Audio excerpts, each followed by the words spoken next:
गढ़वा जिले के कांडी प्रखंड क्षेत्र अंतर्गत प्रसिद्ध सतबैनी झरना तीर्थ व पर्यटन स्थल के पूर्व समिति के तत्वाधान में 17 फरवरी से ही हो रहे 22वें मानस महायज्ञ की पूर्णाहुति हवन व महाप्रसाद वितरण के साथ रविवार को हो जाएगी।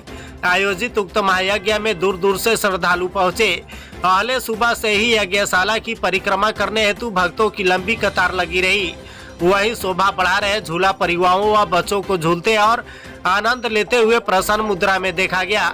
यज्ञ क्षेत्र तब भक्तिमय होता नजर आया जब वृंदावन से चलकर पहुंची कथावाचिका प्रवचन मंच पर मंचासीन शिखा चतुर्वेदी द्वारा कथा कही जा रही थी। इससे पूर्व श्रोताओं में उनके प्रति स्नेह जताते हुए बेसब्री के साथ प्रतीक्षा करते हुए देखा जा रहा था। प्रवचन पंडाल में उनकी कथा श्रवण करने के लिए हजारों श्रोताओं की जबरदस्त भीड़ लग गई। सुप्रसिद्ध कथावाचिका शिखा चतुर्वेदी ने सर्वप्रथम भगवान की वंदना, मंगलाचरण, श्लोक व मंत्रोच्चारण करते हुए कथा प्रारंभ किया। उन्होंने कहा कि ईश्वर तो सर्वशक्तिमान है। श्रीमद् भागवत महापुराण की कथा प्रस्तुत कर श्रद्धालुओं के हृदय में उन्होंने अपना स्थान बनाकर भाव विभोर कर दिया। बता दें कि शिखा चतुर्वेदी वही कथावाचिका हैं जिन्हें मधुर वचन के साथ प्रवचन कर लाखों श्रोताओं को अपनी ओर आकर्षित करने की क्षमता प्रदान है। बल्कि यूँ कहे कि वे देखने में केवल सुंदर ही नहीं बल्कि कथा प्रस्तुत करने की प्रक्रिया भी सौंदर्यवान है। चमकती उनकी ललाट व मस्तक पर चंदन सुशोभित तो हो ही रहे थे, साथ ही कथा तो और भी लोगों को बेहद आनंदित व लाभान्वित कर रहे थे। तालियां बजा बजा कर श्रोताओं ने उनका स्वागत करते हुए साथ दिया। वहीं शिखा चतुर्वेदी ने यज्ञ समिति द्वारा प्रत्येक वर्ष आयोजित महायज्ञ को लेकर सदस्यता भी ग्रहण किया। उन्होंने मीडिया को बताया कि मैं यहाँ 2 वर्षों से प्रवचन के लिए आ रही हूँ। मुझे यह स्थान बहुत भा रहा है। आप सभी को जय श्री राधे। मैं देवी शिखा चतुर्वेदी, भागवत कथा प्रवाचिका। मुझसे कल पूछा गया कि आप ये जो सतबैनी का ये पावन धरा है इस पर सदस्यता ग्रहण क्यों की।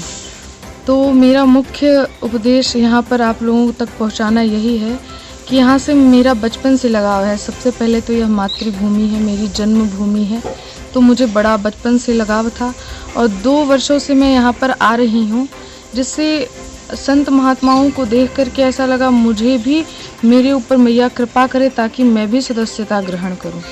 इसलिए मैंने अनुग्रह किया तो जाकर के मुझे कल सदस्यता स्वीकार करने का बहुत ही सुंदर सुनहरा अवसर मिला।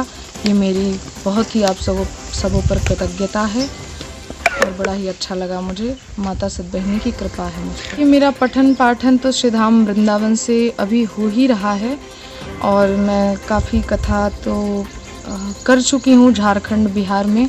तो मैं भागवत की कथा कर रही हूँ और फिर ये 2018 से मैं कर रही हूँ जब मेरी उम्र 19 साल की थी। राम कथा और भागवत कथा में कोई अंतर नहीं है।